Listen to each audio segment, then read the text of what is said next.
Perkenalkan, nama saya Araan Jenazah Arsitorus, di mana pada saat ini saya akan menjelaskan tentang pengertian masa reformasi.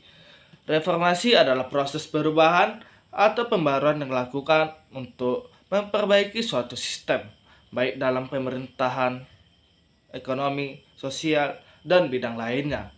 Reformasi biasa terjadi sebagai respon terhadap ketidakpuasan terhadap kondisi yang ada, dengan tujuan menciptakan sistem yang lebih adil, transparan, dan efisien.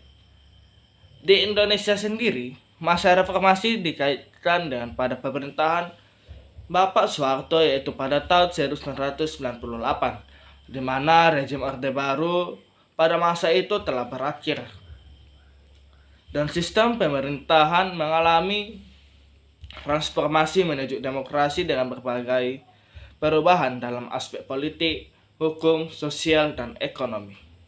Terima kasih. Saya Mutia Lestari, di sini saya akan menjelaskan latar belakang terjadinya reformasi. Yang pertama, ekonomi sulit. Contohnya itu barang-barang kebutuhan atau pokok naik dan orang-orang kehilangan pekerjaan. Yang kedua, pemerintah tidak adil. Contohnya itu, um, korupsi dan orang yang berkuasa melakukan kecurangan. Yang ketiga, ingin kebebasan. Contohnya itu mahasiswa dan masyarakat melakukan demo besar-besaran untuk menuntut perubahan. Masalah-masalah tersebut banyak membuat orang marah dan mereka berhenti dari pekerjaannya. Sekian, terima kasih.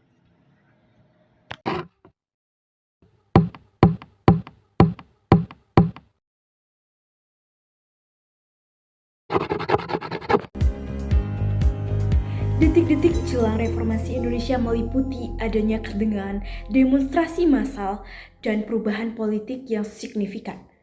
Puncaknya adalah pada tanggal 21 Mei 1998 saat posisi Soeharto sebagai Presiden Indonesia itu digantikan oleh wakilnya yakni B.J. Habibie. Pada pertengahan 1997, Indonesia mengalami krisis ekonomi yang sangat parah. Pelemahan nilai tukar rupiah, kenaikan harga barang, dan ketidakstabilan ekonomi secara keseluruhan memicu ketidakpuasan di kalangan masyarakat. Untuk menyelamatkan perekonomian Indonesia, pemerintah meminta bantuan kepada Dana Moneter Internasional ataupun IMF pada Oktober 1997. Pinjaman angsuran pertama senilai 3 miliar dolar Amerika Serikat turun pada November 1997 beserta paket program pemulihan yang disyaratkan oleh IMF. Penandatanganan kesepakatan dengan IMF belum menyelesaikan persoalan ekonomi. IMF terkesan menunda pencairan bantuan kepada pemerintah Indonesia. Pencairan pinjaman angsuran kedua senilai 3 miliar dolar Amerika Serikat pada pertengahan Maret 1998 diundur karena Indonesia dinilai belum melaksanakan reformasi. Kepercayaan pasar dan dunia terus merosot, mengakibatkan kesepakatan itu ditegaskan dalam nota kesepakatan ataupun letter of intent yang ditandatangani oleh Presiden Soeharto dan Direktur Pelaksana IMF yakni Michael Koumdesos pada tanggal 15 Januari 1998.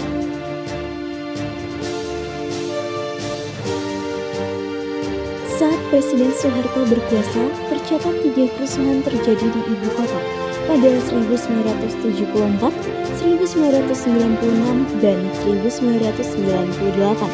Dua peristiwa sebelum Mei 1998 adalah peristiwa Malari pada 15 Januari 1974 ketika PM Jepang berkunjung ke Jakarta, dan peristiwa 27 Juli 1996 ketika terjadi perpecahan Partai Demokrasi Indonesia.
pada hari ini saya akan menjelaskan materi peristiwa jelang reformasi demo mahasiswa.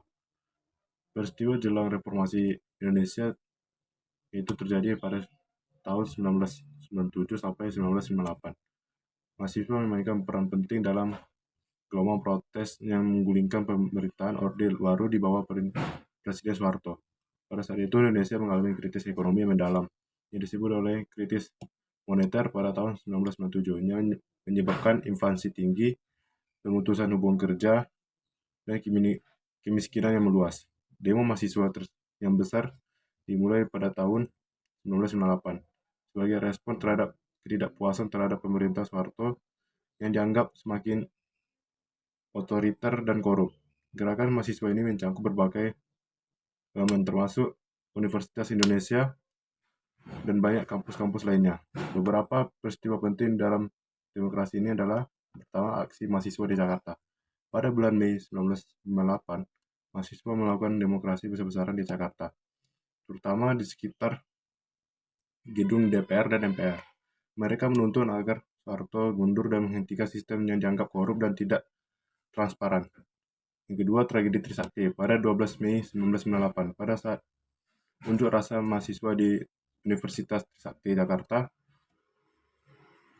aparat keamanan menembaki mahasiswa yang sedang berdemonstrasi yang menyebabkan kematian 4 mahasiswa. Peristiwa ini meningkatkan ketegangan di seluruh negara dan memicu lebih banyak demokrasi. Lalu, reformasi dan kejatuhan Soeharto. Tekanan dari demokrasi terus meningkat dan ditambah dengan tidak kestabilan ekonomi dan dukungan yang menurun dari kalangan elit politik. Akhirnya, pada 21 Mei 1998, Presiden Soeharto mengumumkan pengunduran dirinya setelah 32 tahun berkuasa. Peristiwa-peristiwa ini menandai awal reformasi Indonesia yang melibatkan perubahan besar dan pemerintahan, termasuk amandemen konstitusi, pembukaan ruang, serta pengurangan peran militer dalam politik. Baiklah, cuma segitu saja yang bisa saya sampaikan mengenai materi peristiwa jelang reformasi mahasiswa. Hai, Assalamualaikum warahmatullahi wabarakatuh. Perkenalkan, nama saya Sonia Amirosna, saya dari kelas 12/4. Berikut saya akan membahas peristiwa sebelum reformasi yang dimana terjadi peristiwa tragedi Trisakti. Selamat menyaksikan. Pada Mei 1998, Indonesia mengalami krisis politik dan ekonomi yang dimana memuncak pada serangkaian peristiwa bersejarah. Reformasi yang lahir pada tanggal 21 Mei 1998 tidak luput dari tragedi berdarah yang terjadi sebelumnya, terutama pada tragedi Trisakti yang terjadi pada tanggal 12 Mei 1998. Krisis moneter yang terjadi pada tanggal 1997 sampai dengan 1998 menyebabkan kesulitan ekonomi yang dimana hal ini memicu terjadinya aksi demonstrasi mahasiswa Universitas Trisakti yang dimana aksi ini awalnya berlangsung dengan damai. Namun aksi ini berubah menjadi ricuh ketika petugas aparat menembakkan gas air mata dan peluru karetnya. Pada pukul 8 malam terjadi penembakan yang dimana menyebabkan 4 mahasiswa Trisakti terbunuh, yang dimana itu ada pertama nama korban yaitu Elang Mulia Lesmana, Heri Hertanto, Hafidin Royan, dan Hendriawan Si, yang dimana mereka terbunuh akibat tertembaknya peluru tajam. Pada tanggal 13 sampai 15 Mei 1998 terjadi kerusuhan dan penjarahan di mana-mana. Tragedi Trisakti ini memicu kemarahan yang menyebabkan aksi demonstrasi besar-besaran terjadi di berbagai daerah. Jakarta mengalami kerusuhan besar dengan pembakaran dan penjarahan toko serta gedung. Etnis Tionghoa juga menjadi sasaran pelecehan, kekerasan, serta pembunuhan. Tragedi paling mengerikan terjadi di Mall Klender dan Ciledug Plaza, yang dimana ratusan orang tewas terbakar. Nah, lalu dilanjutkan pada tanggal 18 sampai 20 Mei 1998, yang dimana tekanan terhadap Soeharto semakin meningkat, dimana Ketua DPR Harmoko meminta Presiden Soeharto untuk mengundurkan diri dari jabatannya. Lalu tetap terjadi kerisauan besar yang dimana beribu mahasiswa mengepung gedung DPR serta MPR untuk menuntut perubahan. Pada akhirnya, keesokan harinya pada tanggal 21 Maret 1998, Presiden Soeharto mengumumkan pengunduran dirinya sebagai Presiden Indonesia yang kemudian digantikan oleh B.J. Habibie. Nah, karena B.J. Habibie telah menggantikan posisi tersebut, itu menandakan sebagai runtuhnya masa Orde Baru dan lahirlah era reformasi. Peristiwa ini menjadi tonggak penting dalam sejarah Indonesia karena telah membawa perubahan besar dalam sistem pemerintahan dan demokrasi. Sekian, terima kasih. Bye-bye.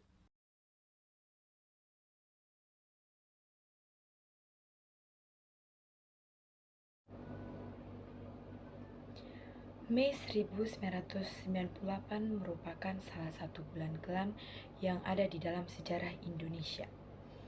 Banyak peristiwa saat lengsernya Presiden kedua, yaitu Bapak Soeharto yang menjabat selama 32 tahun. Republik Indonesia dan Bapak Wakil Presiden serta Bapak Ketua Mahkamah Agung Republik Indonesia memasuki ruangan.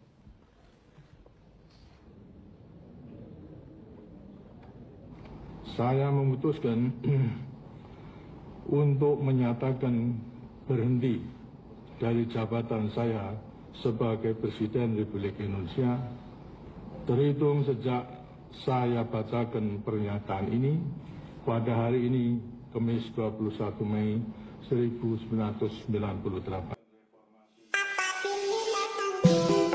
Saya memutuskan untuk menyatakan berhenti.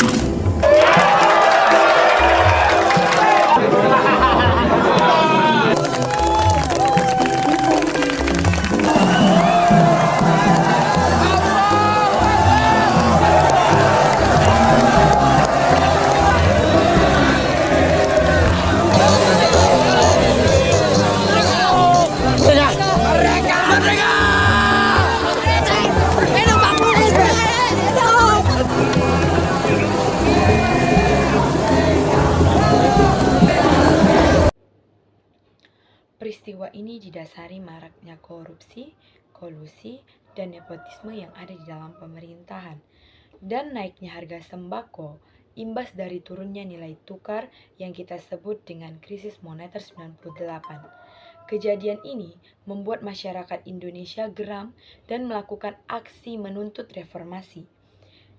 Moses Gatotkaca adalah seorang mahasiswa Universitas Sanata Dharma yang menjadi korban dari bentrokan antara mahasiswa dengan aparat keamanan di Jalan Kejayaan, Yogyakarta.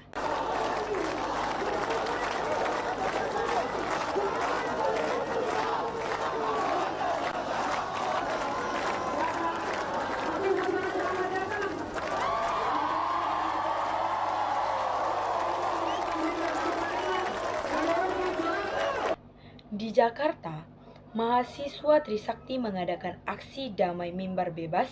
Menjelang sore, mahasiswa membubarkan diri, tapi aparat tiba-tiba menembak ke arah kerumunan massa. Dalam insiden ini, 4 mahasiswa meninggal dunia pada saat itu. Dan pada saat itu, etnis Tionghoa menjadi sasaran perampokan, penjarahan, pembakaran, pembunuhan, dan bahkan pemerkosaan. Diperkirakan 1.200 orang meninggal dalam kerusuhan ini. Masa kepresidenan Pak Habibie merupakan masa reformasi transisi, yang dimana Pak Habibie merupakan presiden masa reformasi pertama setelah jatuhnya Pak Soeharto. Pak Habibie menjabat sebagai presiden selama 17 bulan, dari 21 Mei 1998 hingga 20 Oktober 1999. Walau hanya menjabat 1 tahun, Pak Habibie mampu membuat reformasi besar-besaran dalam sejarah Indonesia. Pada kesempatan kali ini, saya, Emraf Novel Adrian, akan menjelaskan tentang politik, ekonomi, hingga keadaan sosial budaya pada saat masa kepresidenan Pak Habibie. Baiklah, materi pertama yang saya akan jelaskan yaitu tentang kebijakan-kebijakan politik yang ada pada saat kepemimpinan Pak B.J. Habibie. Yang pertama yaitu adanya kebebasan pers. Pada masa Orde Baru, pers dibungkam dan dituntut untuk mengikuti pemerintah, sehingga apabila ada yang menentang pemerintah akan mendapatkan hukuman. Yang kedua yaitu pemilu bebas dan demokratis. Pak Habibie membentuk undang-undang yang mengatur kebebasan masyarakat dalam pemilu. Diatur dalam Undang-Undang Nomor 2 Tahun 1999. Terbitnya undang-undang ini melahirkan 48 partai politik yang aktif dalam pemilu tahun 1999. Lalu yang ketiga, adanya otonomi daerah. Pada masa Pak Habibie, dibentuklah Undang-Undang Nomor 22 tahun 1999 tentang pemerintahan daerah, yang hasilnya itu meredakan gejolaknya disintegrasi yang sempat pecah pada masa Orde Baru. Lalu kebijakan yang keempat yaitu wewenang Bank Indonesia. Pada tahun 1998, Habibie merestrukturisasi perbankan di Indonesia dan memutuskan bahwa Bank Indonesia harus terpisah dari pemerintahan agar tetap bersifat objektif dan tidak terpengaruh politik. Materi selanjutnya, kita masuk pada keadaan ekonomi pada masa pemerintahan Pak Habibie. Pada masa kepresidenan B.J. Habibie, ada beberapa dampak positif ekonomi yang terjadi waktu itu. Ya, di antaranya itu kita dapat menanggulangi krisis ekonomi dengan mengendalikan nilai rupiah. Dan juga kita menurunkan laju inflasi dari 77,6% hingga 2%. Hal ini juga berdampak pada nilai tukar rupiah terhadap dolar yang waktu itu kembali naik hingga di bawah Rp10.000. Hal-hal tersebut terlaksana karena dilakukannya langkah-langkah seperti menjalin kerjasama dengan IMF atau International Monetary Fund untuk membantu proses pemulihan ekonomi kita. Yang kedua, menerapkan independensi Bank Indonesia. Yang ketiga, melikuidasi beberapa Bank Indonesia.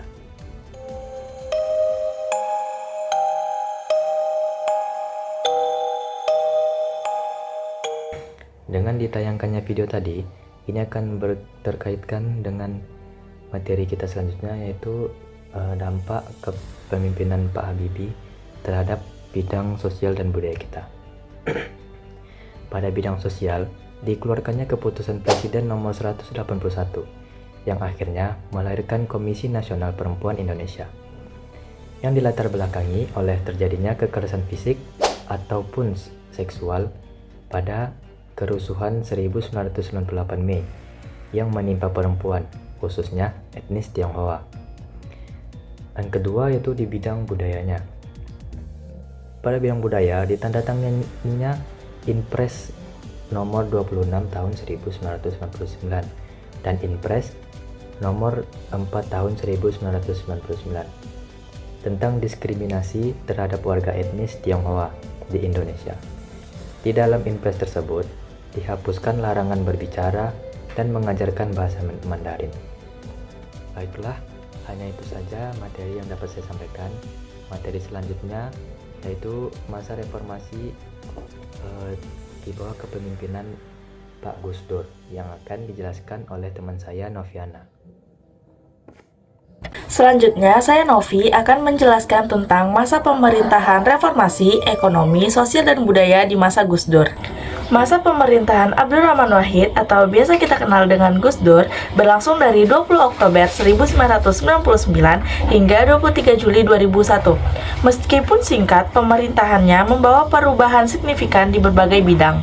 Yang pertama, reformasi dan pemerintahan, yang dimana Gus Dur memperkuat demokrasi dengan mengurangi campur tangan militer dalam politik, membubarkan Departemen Penerbangan dan Badan Intelijen ABRI atau BAIS, dan memberikan otonomi lebih besar kepada daerah melalui kebijakan otonomi daerah. Selanjutnya kita masuk kebijakan ekonomi. Gus Dur bernegosiasi ulang dengan IMF terkait utang Indonesia, menghapus monopoli ekonomi termasuk Bulog dan bisnis militer dalam sektor ekonomi, serta mendorong investasi asing dan kebijakan ekonomi berbasis kerakyatan. Yang terakhir, di bidang sosial dan budaya, Gus Dur mencabut larangan terhadap ajaran kepercayaan tertentu termasuk Konghucu dan perayaan Imlek.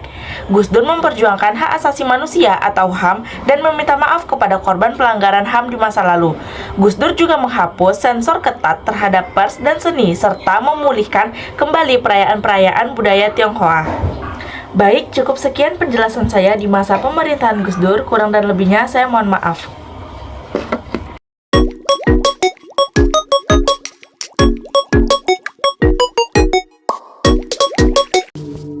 Assalamualaikum warahmatullahi wabarakatuh. Saya Rafli Rojat. Saya akan membacakan tentang SDA pada masa kepresidenan Megawati Soekarno Putri tahun 2001 sampai 2004. Pengelolaan sumber daya alam atau SDA fokus pada reformasi sektor energi dan pertambangan, kehutanan, serta investasi asing. Yang pertama yaitu energi dan pertambangan. Pertamina diprivatisasi UU Migas 2001 untuk efisiensi tetap dikritik karena membuka akses besar untuk asing. Yang kedua yaitu kehutanan, otonomi daerah memicu eksploitasi berlebihan, deforestasi meningkat. Yang ketiga yaitu investasi, kontrak pertambangan asing diperpanjang, meningkatkan investasi, tetapi memicu kritik soal kedaulatan. Selanjutnya itu pro dan kontraknya. Pro, modernisasi sektor migas, investasi meningkat. Kontra, kerusakan lingkungan, SDA kurang berpihak bagi rakyat. Segitu dulu presentasi dari saya ucapkan Assalamualaikum warahmatullahi wabarakatuh. Terima kasih. Assalamualaikum warahmatullahi wabarakatuh. Perkenalkan, nama saya Windy Yuliani dari kelas 12/4. Pada video kali ini, saya akan menjelaskan mengenai masa reformasi pemerintahan di era Bapak Joko Widodo. Selamat menyaksikan. Sebelumnya, saya akan menjelaskan sedikit perjalanan karir Bapak Joko Widodo sebelum terpilih menjadi Presiden Republik Indonesia. Bapak Joko Widodo yang akrab disapa sebagai Bapak Jokowi lahir pada tanggal 21 Juni 1991 di Surakarta, Jawa Tengah. Sebelum menjadi Presiden Republik Indonesia, ia mulai berkarir politik menjadi wali kota Solo pada tahun 2005 hingga 2012. Setelah itu, ia menjabat sebagai Gubernur DKI Jakarta pada tahun 2012 hingga 2014. Pada tahun 2014, Bapak Jokowi terpilih sebagai Presiden Indonesia ke-7 dan terpilih kembali di tahun 2019. Kepemimpinannya ini fokus pada pembangunan infrastruktur dan kesejahteraan rakyat. Pada masa reformasi di era pemerintahan Bapak Joko Widodo merujuk pada kelanjutan dan penguatan reformasi yang dimulai sejak tahun 1998 setelah jatuhnya Orde Baru. Bapak Jokowi memimpin dengan fokus pada berbagai reformasi, baik di bidang politik, ekonomi, sosial, dan budaya. Adapun penjelasan mengenai berbagai bidang-bidang tersebut yaitu sebagai berikut. Yang pertama, bidang politik. Bapak Jokowi memperkuat desentralisasi dengan memberi lebih banyak otonomi kepada pemerintah daerah. Ia juga mendukung pemberantasan korupsi meskipun menghadapi tantangan politik terkait dengan independensi KPK. Yang kedua, di bidang ekonomi, yang fokus pada pembangunan infrastruktur besar-besaran untuk meningkatkan konektivitas, memperbaiki iklim investasi, serta mengurangi kemiskinan dengan melalui program-program sosial. Selanjutnya, yang ketiga, di bidang sosial. Bapak Jokowi meluncurkan berbagai program kesejahteraan sosial seperti Kartu Indonesia Sehat atau KIS dan Kartu Indonesia Pintar atau KIP untuk mendukung pendidikan dan layanan kesehatan bagi masyarakat miskin. Yang terakhir yaitu yang keempat, di bidang budaya. Bapak Jokowi mendorong budaya lokal dan memperkuat identitas nasional melalui kebijakan yang mendukung keberagaman serta inklusivitas budaya Indonesia. Masa pemerintahan Bapak Jokowi cenderung lebih fokus pada pemerintahan yang transparan, efisien, dan inklusif untuk mewujudkan kesejahteraan rakyat Indonesia. Baik, sekian penjelasan dari saya mengenai masa reformasi di era pemerintahan Bapak Joko Widodo. Mohon maaf apabila ada kesalahan dalam penyampaian kata. Saya akhiri dengan wassalamualaikum warahmatullahi wabarakatuh.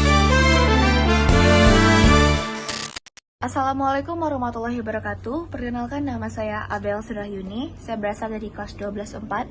Di sini saya akan menjelaskan masa reformasi Prabowo Subianto, politik, budaya, dan ekonomi.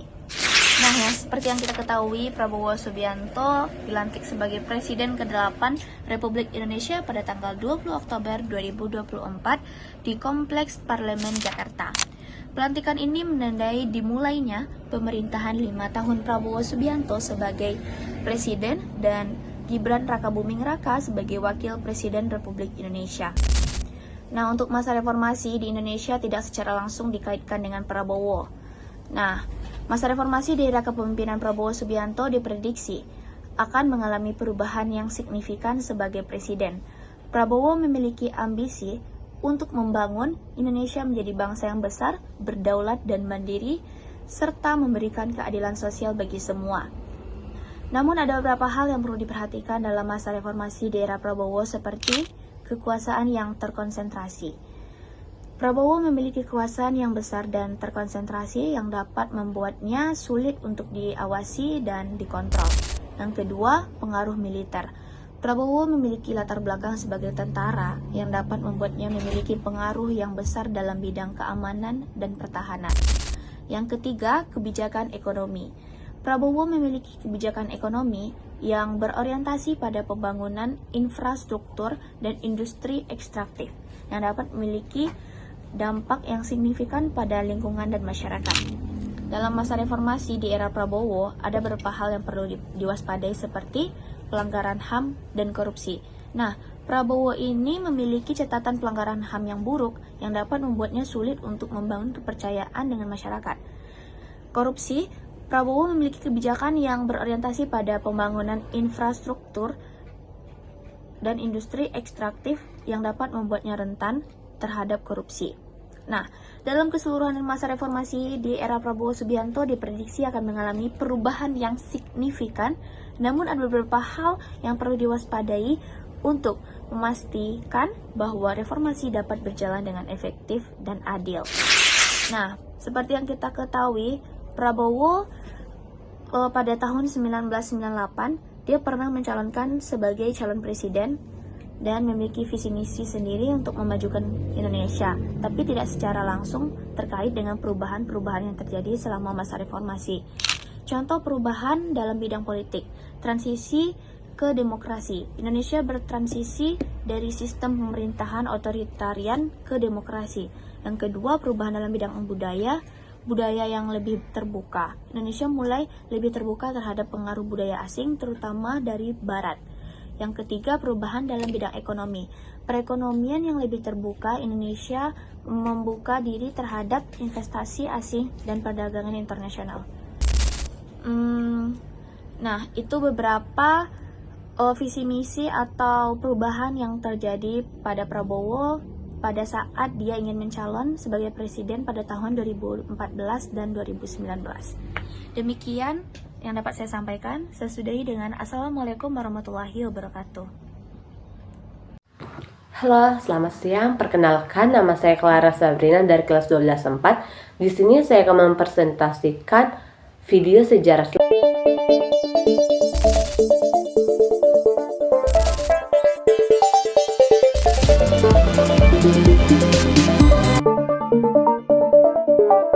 Baik, di sini saya akan mempresentasikan materi tentang SBY, masa pemerintahan reformasi ekonomi, sosial, dan budaya. Yang pertama yaitu ekonomi, pertumbuhan ekonomi dan stabilitas. Pada masa pemerintah SBY di Indonesia mengalami pertumbuhan ekonomi yang cukup stabil meskipun menghadapi krisis global pada tahun 2008. Yang kedua, peningkatan infrastruktur. Salah satu kebijakan penting adalah pembangunan infrastruktur yang lebih baik seperti jalan tol dan pelabuhan. Yang ketiga, pengangguran atau kemiskinan. Program-program seperti bantuan langsung tunai atau BIT membantu mengurangi bebas masyarakat miskin dan angka kemiskinan menunjukkan penurunan selama pemerintah SBY. Yang kedua adalah sosial. Yang pertama, peningkatan kesejahteraan sosial. Pemerintah SBY memperkenalkan program untuk meningkatkan kesejahteraan masyarakat seperti program Keluarga Harapan atau PKH yang memberikan bantuan sosial kepada keluarga miskin dan memperkenalkan berbagai upaya untuk mengurangi kemiskinan. Yang ketiga, budaya, pelestarian dan promosi budaya. Pemerintahan SBY menaruh perhatian pada pelestarian budaya Indonesia yang mendorong berbagai kegiatan seperti budaya baik di dalam negeri maupun internasional. Yang kedua, kebebasan berekspresi. Di bawah kepemimpinan SBY, kebebasan berekspresi lebih dihargai yang dicerminkan dalam berkembangnya media dan karya. Kesimpulan tersebut, masa yang penuh tantangan dan mencapai di bidang ekonomi, meskipun Indonesia menghadapi krisis global pada tahun 2008, SBY berhasil menjaga stabilitas ekonomi dan mendorong pertumbuhan yang stabil, meskipun terdapat kemajuan kesenjangan sosial dan masalah kemiskinan masih menjadi tantangan yang besar. Sekian dan terima kasih. Assalamualaikum warahmatullahi wabarakatuh. Halo semuanya, saya Aulia Rifa Putri dari kelas 12-4. Di sini saya akan menjelaskan tentang masa pemerintahan reformasi yang mencakup ekonomi, sosial, budaya pada masa pemerintahan Presiden Susilo Bambang Yudhoyono atau yang diakrab disebut SBY. Selamat menonton. Pada masa pemerintahan Presiden Susilo Bambang Yudhoyono yang akrab disebut SBY, Indonesia mengalami kemajuan ekonomi, sosial, dan budaya. Namun, juga terjadi berbagai isu kontroversial. Nah, dari segi ekonomi, yang pertama, pertumbuhan ekonomi Indonesia relatif stabil dan mengalami kenaikan yang pesat pada tahun 2010. Yang kedua, Indonesia menjadi ekonomi terbesar di kawasan Asia Tenggara. Dan yang ketiga, banyak kasus korupsi terungkap yang meningkatkan kepercayaan masyarakat terhadap pemerintah. Dari segi sosial, SBY menetapkan wajib belajar 12 tahun pada periode kedua pemerintahannya. Yang kedua, SBY mendukung terselenggarakannya BPJS yang membantu 86,4 juta rakyat miskin atau peserta PBI. Dari segi budaya, SBY merupakan presiden pertama di era reformasi yang terpilih melalui pemilihan umum secara langsung. Nah, dari segi isu kontroversialnya, yang pertama ada kasus Kenturi, yang kedua kriminalisasi KPK, yang ketiga ada kasus mafia pajak yang melibatkan Gayus Tambunan, yang keempat ada kasus sekretariat gabungan, yang kelima ada isu Jaksa Agung yang terkait pengangkatan Jaksa Agung Hendarman Supanji, dan yang terakhir ada konflik perbatasan Indonesia dan Malaysia. Sekian dari saya, mohon maaf jika ada kesalahan kata dan kekurangan kata. Saya akhiri dengan wassalamualaikum warahmatullahi wabarakatuh.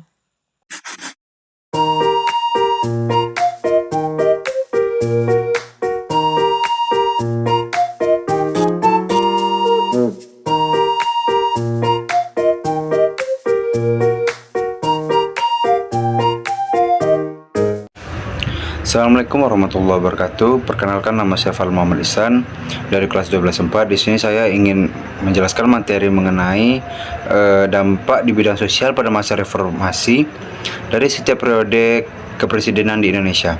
Yang pertama itu pada masa Bapak B.J. Habibie, itu pada tahun 1998 hingga 1999.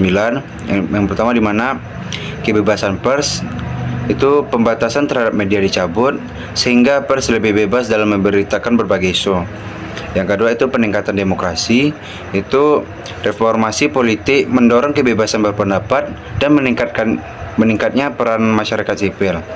Yang ketiga itu ada desentralisasi, di mana itu otonomi daerah mulai diterapkan, memberi kesempatan untuk lebih berkembang, kesempatan bagi daerah untuk lebih berkembang secara sosial dan budaya.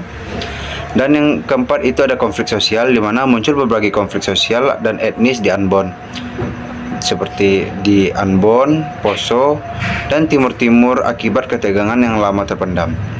Yang kedua itu ada Bapak Abdurrahman Wahid atau Gus Dur, itu pada tahun 1999 hingga 2001.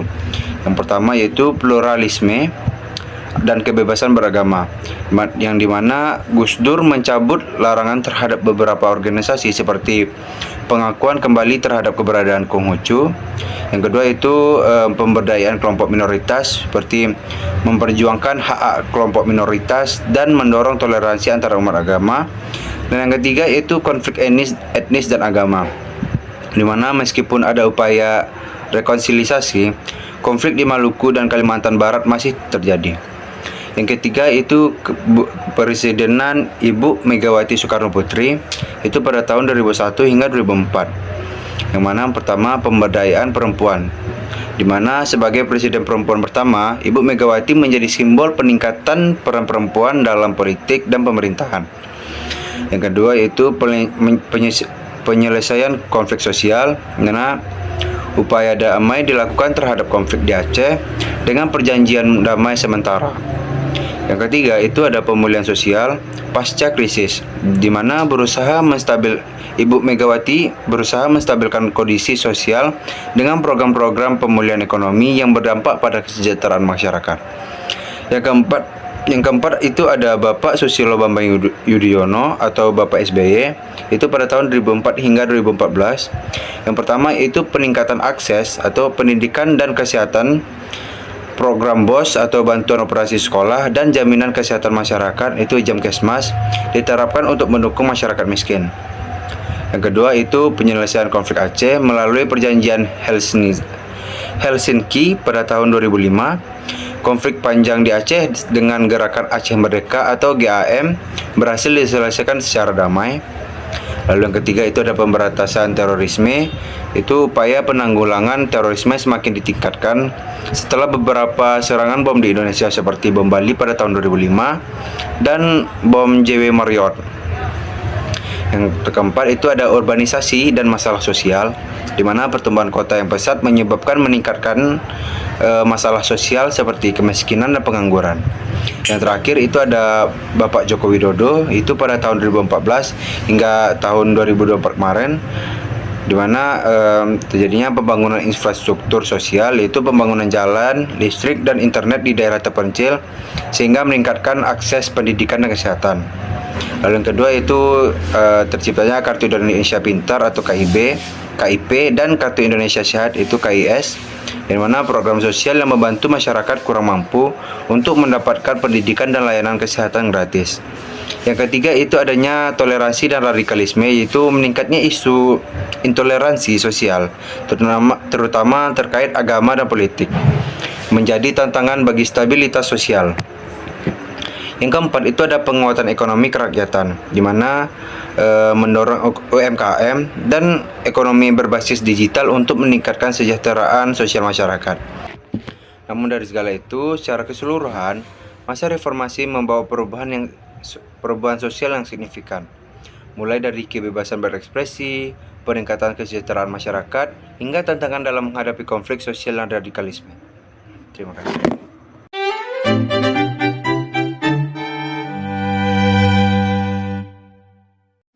Halo, Assalamualaikum Ibu. Perkenalkan, nama saya Balkis Binabel Fadilah. Saya berasal dari kelas 12/4.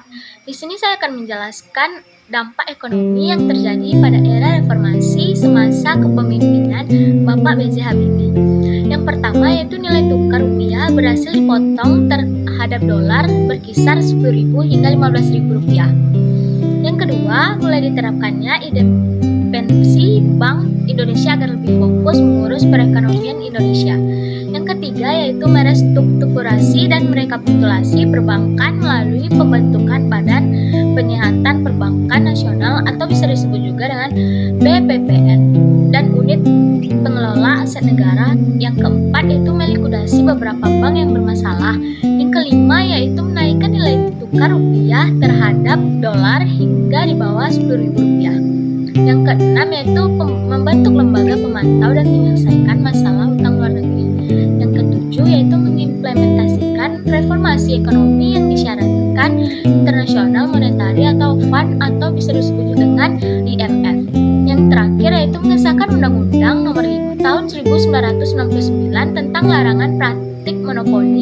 bersaing secara tidak sehat. Yang kedua yaitu terjadi pada masa kepemimpinan Bapak Gus Dur.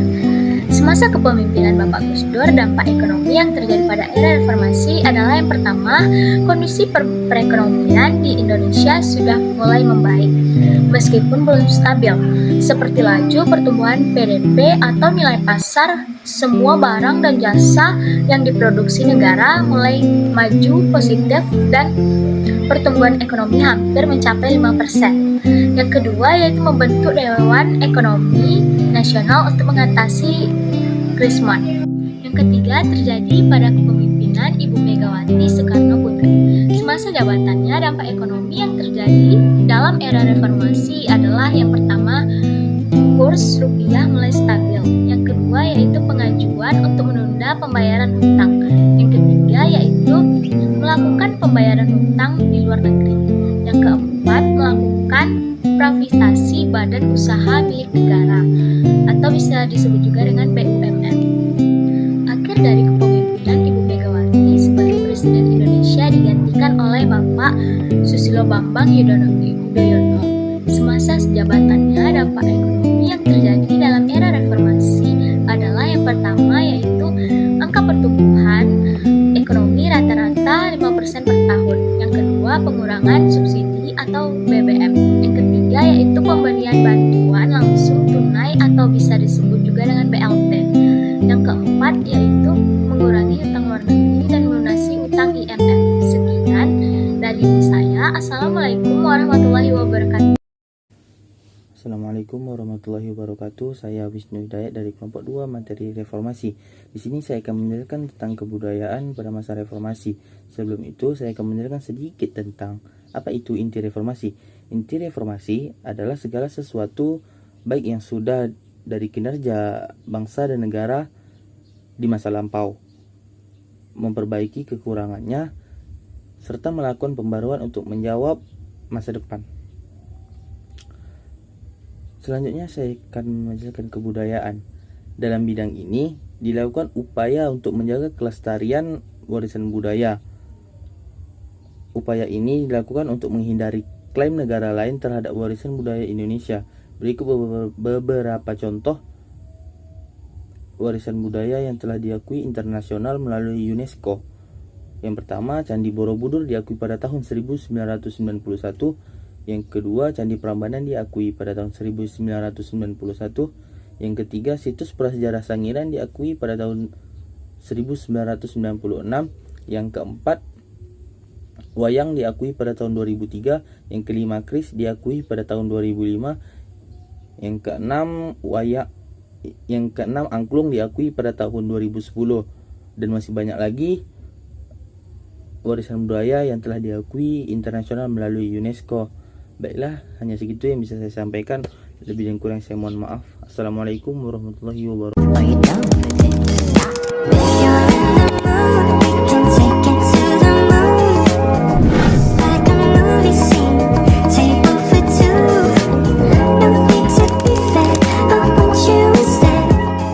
Reformasi pada bidang politik. Reformasi pada politik di Indonesia telah menjadi tonggak sejarah yang mengubah wajah politik negara ini sejak tahun 1998. Meskipun telah berlalu lebih dari 2 dekade sejak gerakan reformasi dimulai, perjalanan ini belum mencapai puncaknya, menjadi bagian integral dari proses menuju masa depan politik Indonesia yang lebih baik. Salah satu tantangan utama dalam reformasi politik Indonesia adalah korupsi. Pemberantas korupsi kenyataannya masih menunjukkan bahwa korupsi masih merajalela di Indonesia. Berbagai tingkatan pemerintah. Reformasi politik seharusnya tidak hanya mencakup perubahan kelembagaan, tetapi juga transformasi budaya politik yang mendorong akuntabilitas dan transportasi tanpa penanganan dan ikut serta terhadap korupsi. Cita-cita untuk menciptakan pemerintah yang bersih dan efisien akan sulit terwujud